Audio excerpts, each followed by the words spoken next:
Welcome to October. Hello, my pagan and witchy friends. We have a lot going on this month. October is a month of transformation and release. We connect with our ancestors and fine tune divination skills. In this video, we're going to celebrate pagan holidays, our kinship with spirit animals, spells, and learn about some magical plants. As the natural world prepares for winter, we too must let go of what no longer serves us. Do rituals that focus on personal transformation, shedding old habits, or releasing negativity. The veil between the worlds is thinning. The veil is a symbolic boundary between the physical and spiritual world where many spirits, ancestors, and deities dwell. Most of the year, this veil is thought to be thick, making it harder to sense or communicate with the unseen. During October, we focus on making connections with our ancestors in the spirit realm as the veil grows thinner.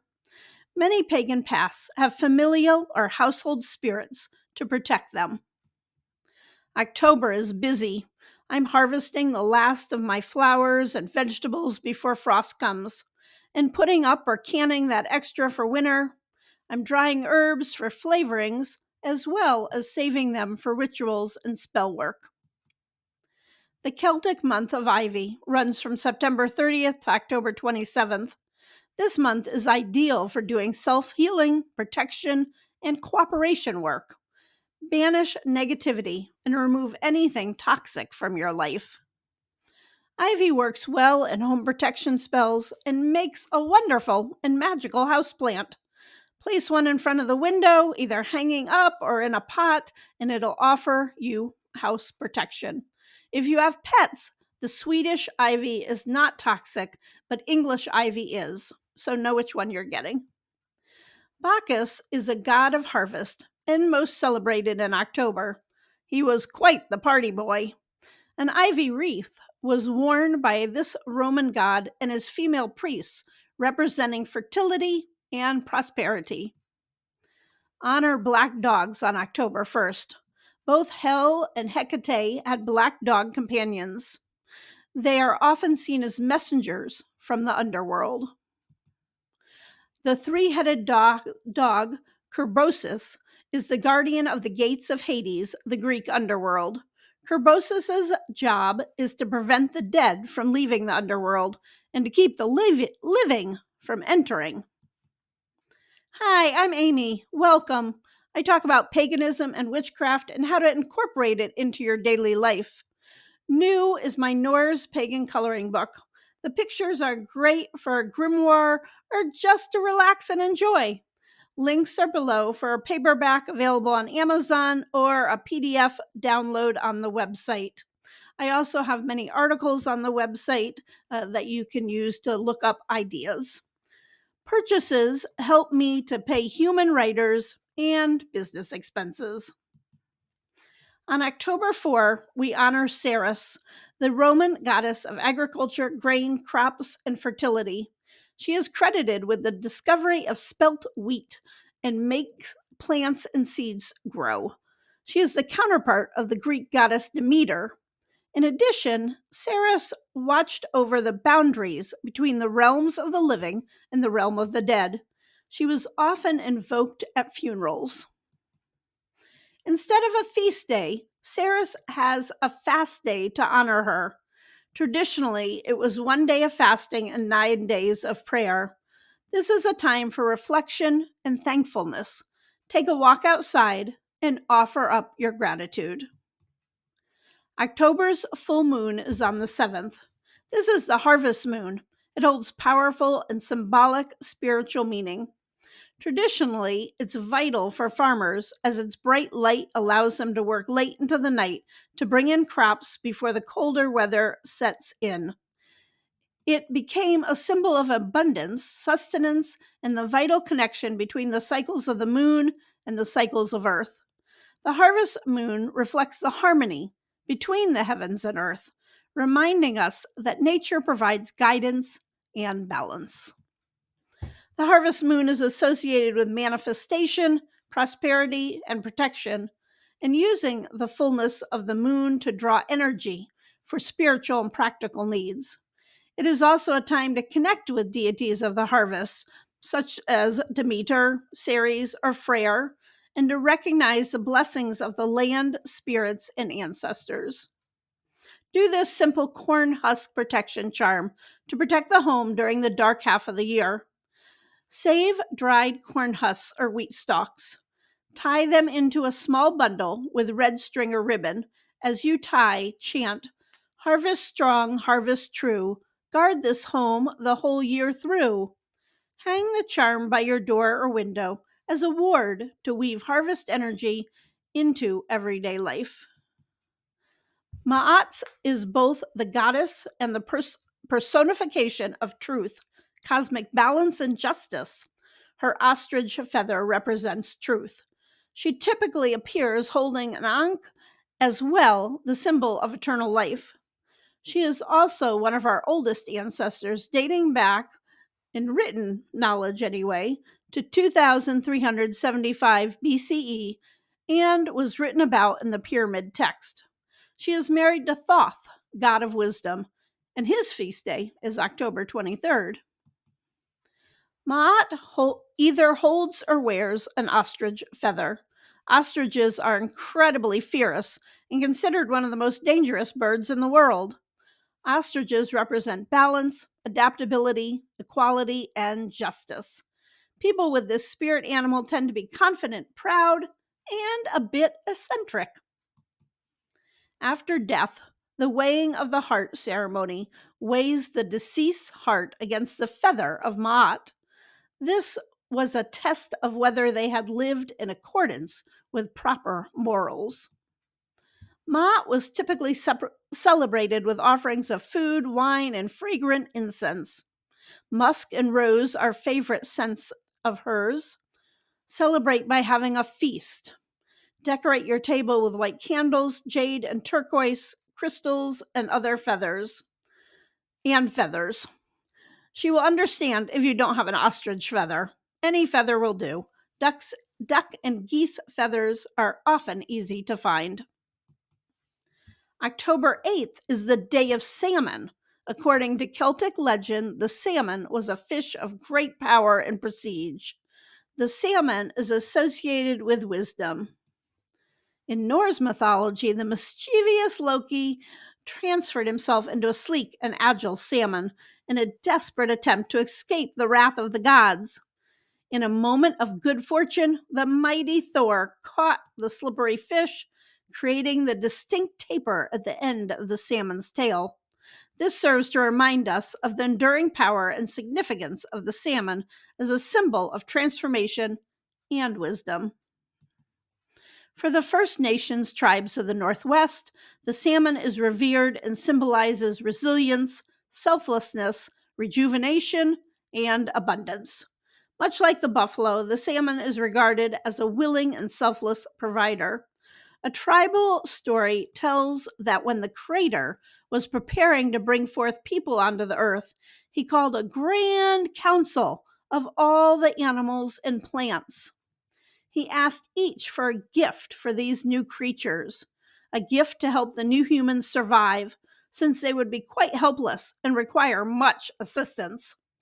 The very first to come forward was Salmon, who offered his body to feed the people. If you are a bear or a human who appreciates salmon, have a feast today, but remember to thank the salmon. October 11th is Coming Out Day. There are many witches in the broom closet, meaning they are not comfortable sharing their practice with others for fear of being ostracized or having family conflicts. This is understandable. Today, support those friends who are in the closet for their spiritual practices or sexual orientation. At CPH, we support the unique person you are. You can celebrate your energy whether you are in the closet or out. Check out my video on LGBTQ deities. October 14th is Indigenous Peoples Day. We celebrate the diversity of cultures around the world. It's a great day to dress in traditional clothing, sing, dance, and rejoice. Mid-October, we have the Miki autumn harvest festival in Japan that honors the kami Hakamen, Hachimen, a deity of protection, archery, and war. The Ani is a ceremony for driving out demons. I don't know a lot about Shinto paganism, so if you follow that path, I would love to hear from you. I am looking to hire a couple of writers that might be able to write about this practice. Some mushrooms simply taste delicious, while others have mind altering effects that have made them part of spiritual rituals. For the ancient Egyptians, mushrooms were the food of the gods.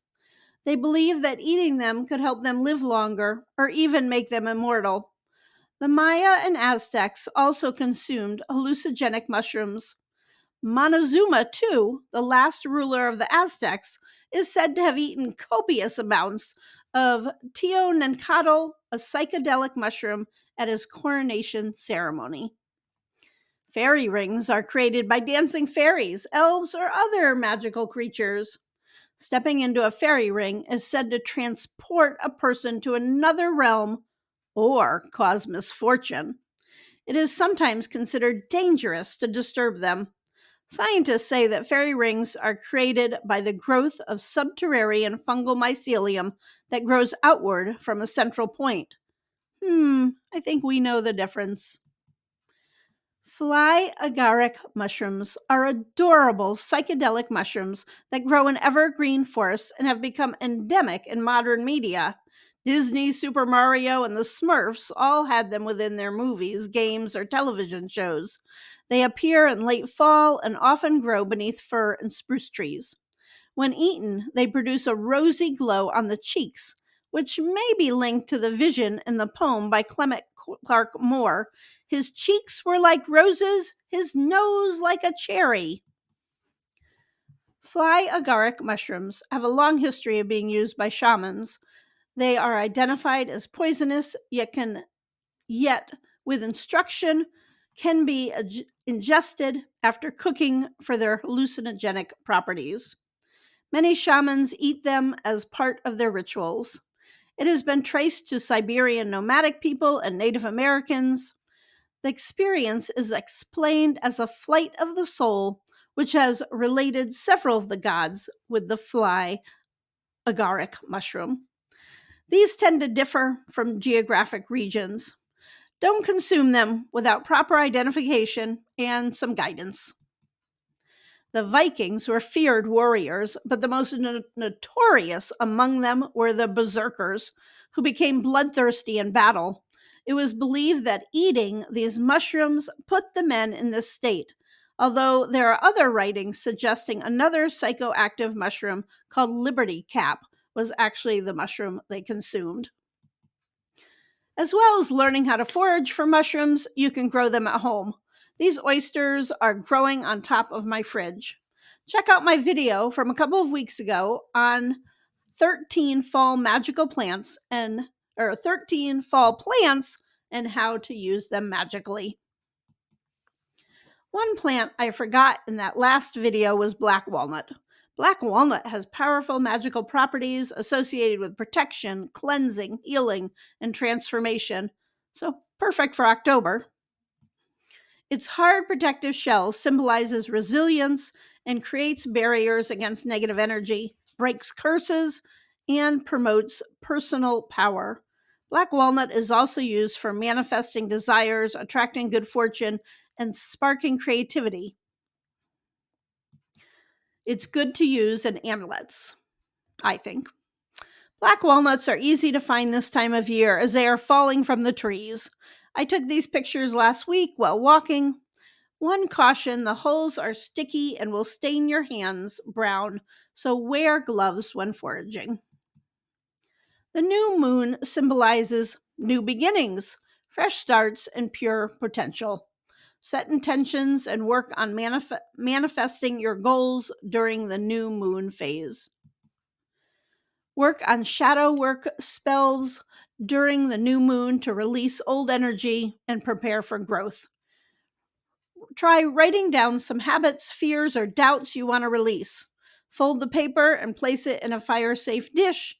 Burn it carefully, saying, "Into the darkness I release what no longer serves me. From the darkness I will grow anew."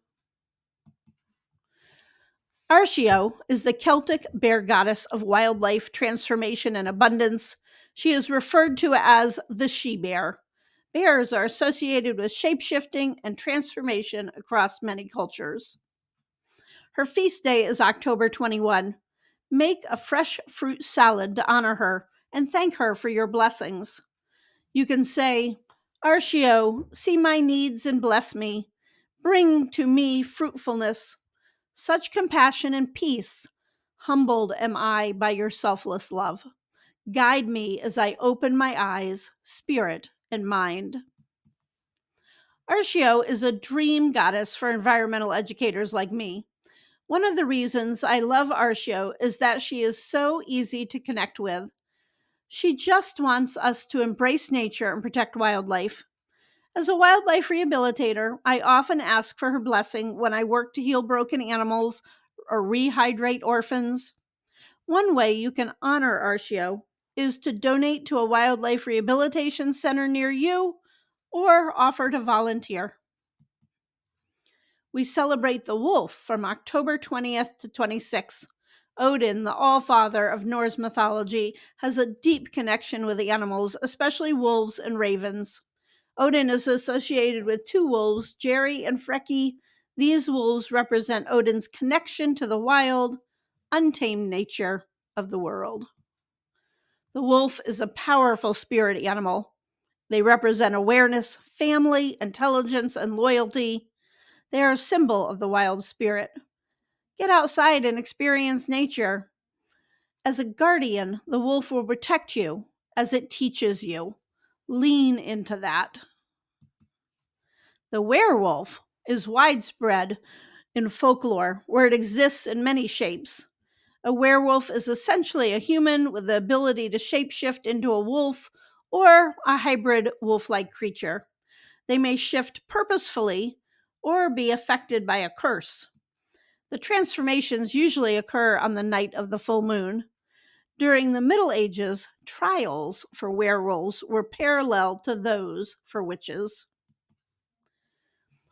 Mokash, the Slavic goddess of fertility, moisture, and the earth, is one of the most ancient and revered deities in Slavic paganism. As the protector of women and associated with spinning and weaving, she holds a significant role in the spiritual lives of Slavic pagans. Mokash is celebrated during the harvest festival. During the late autumn harvest, prayers and thanks are offered to her for the fertility of the land and the abundance of crops. Rituals during this time ask for her continued protection through the winter months. She watches over women as they work, spinning and weaving wool, shearing the sheep, and knitting clothes. Women may honor Mokash through these activities because fiber arts are seen as a direct way of connecting with her. Her sacred day is Friday. Since Mokash is a goddess of the earth, devotees often engage in gardening, planting, or tending to the land in her honor. These acts are viewed as sacred work that acknowledges her role in maintaining balance and fertility in the natural world. She had a son named Yarilo, and he became the god of fertility, springtime, and vegetation. Pomona was a popular minor Roman goddess, often known as the goddess of apples. Pomona cares for and watches over fruit orchards. In the non-Valley of Italy, they will be celebrating Pomaria on October 12th and 13th. Her feast day is actually August 13th. Offerings to her include the first fruits of the season. We also honor her during Samhain. Apples are some of the oldest used fruits for magic on the planet. They are called upon in rituals to improve abundance, finances, happiness, health, and power. Apples are also representative in love spells. Place 7 apple seeds in a bag with orris root to attract sexual love. Bobbing for apples is something we do for fun now, but the origin dates back to Pomona. It started as a divination technique, as a courting ritual and race. Names would be marked onto apples, and each suitor had 3 chances to grab the apple of their intended. Wands made of apple wood are known to be powerful for protection and enchantment work. Ruins made of apple wood are also desirable to see when you may be in danger. A good flower for protection, chrysanthemums, are often used when communicating with the dead. With their bright fall colors, they are also associated with fire. Bats have a reputation as being these evil creatures of the night. We know that's not true. Bats are valuable allies, providing natural pest control for gardeners. By creating a bat-friendly habitat, you can encourage these nocturnal creatures to make your backyard their home. I have a video on my environmental channel that I'll link to if you want to learn more about making your yard bat-friendly. Vampires have existed for thousands of years, sometimes seen as malevolent ghosts seeking revenge or demons. They have evolved into creatures that drank blood. Early vampires were animals and then were seen as humans. They were hunted down in the Middle Ages, along with witches. October is a time for honoring ancestors. As the veil between the worlds is believed to be thinnest during Samhain, many pagans put up ancestral altars. That's mine on the left. I actually leave it up all year. It's also a great time to hold rituals for the dead and to engage in divination. Practice forms of divination like tarot, runes, or scrying during October, seeking guidance for the upcoming winter months and connecting with the spirit world. I like to focus on a new skill in divination in the fall. Currently, I'm working on bird divination or augury, which I did a video on. During the late autumn or early winter, we celebrate Alpha Bloat. The term bloat refers to a Norse sacrificial feast or offering. The offerings during the Alpha Bloat include food, drink, and mead, all intended to strengthen ties with the spirits and ancestors. The Alpha Bloat is a household or family-focused ritual. The primary purpose of it was to honor the elves, ancestors, ensuring their protection and blessings through the coming winter.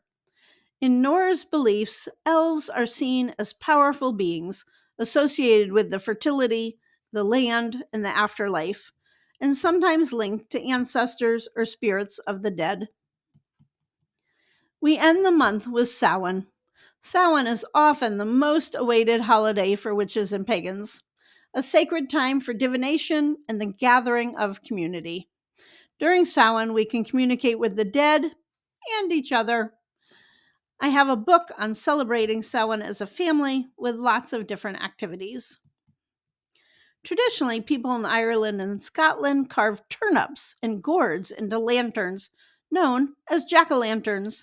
These glowing faces were set outside homes to ward off wandering spirits during Samhain, when the veil between the living and spirit worlds was believed to be thinnest, as we've said. When European settlers came to North America, they found pumpkins, larger, easier to carve, and abundant in the fields. So pumpkins quickly became the favored choice for this protective and symbolic fun craft.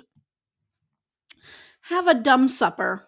And here, dumb means silent, not stupid. This is a great way to involve family or friends in the pagan community. The purpose of a dumb supper is to invite our ancestors into our homes for a meal. We share a quiet, reflective meal with them.